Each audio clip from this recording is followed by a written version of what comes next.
ചേച്ചിയെ ചേച്ചിയെ ഇവിടെ ആരും ഇല്ലേ? മഴയാണേ, ഒരു കുട കിട്ടിയാൽ കുഴപ്പമില്ല. ആള് വന്ന് പതുക്കെ നോക്കിയിട്ട് പോവാണ്. മടയപ്പാ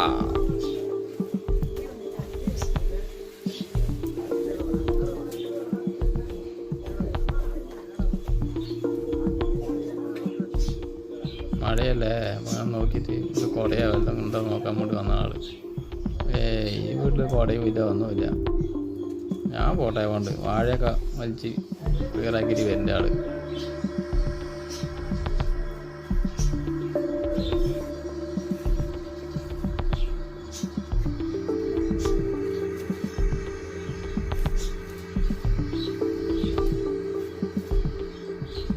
അപ്പോൾ അതൊക്കെ പിടിച്ച് ഇറങ്ങി പോകുന്നു.